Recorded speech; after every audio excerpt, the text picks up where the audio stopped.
Sardor Mamadaliyev haqida shoshilinch xabarlar tarqaldi. Assalomu alaykum aziz tomoshabin. Xabardan batafsil ma'lumotlarga ega bo'lishni istasangiz, videorolik ostidagi podpisatsiya belgilarini bosib kuzatib borishda davom eting. Sardor Mamadaliyev haqida. Farg'onalik shoir Ilhomjon Komilovning Sevilmagan yor kerak menga nomli she'ri Sardor Mamadaliyev tomonidan huquq egasi ruxsatsiz hamda shartnoma tuzmasdan foydalanganligi aniqlandi. Bu haqda Adliya vazirligi xabar berdi.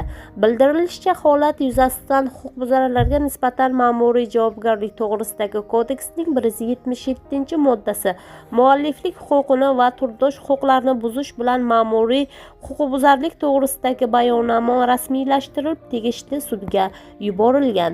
Toshkent shahar jinoyat ishlari bo'yicha Sergeli tumani sudining yuqorida ko'rib chiqarilgan huquqbuzarlarga nisbatan ma'muriy javobgarlik to'g'risidagi kodeksning 177-moddasining birinchi qismi bilan bazaviy hisoblash miqdorida Sardor Mamadaliyevga 2 baravar jarima jazosi tayinlangan. Eslatib o'tamiz, avvalroq Abdusamid taxallusi bilan tanilgan shoir Shohrux Abduvohidov xonanda Botir Qodirov ustidan tegishli tartibga mualliflik huquqini buzganligi haqida ariza tashlagani haqida xabarlar tarqatgan edik.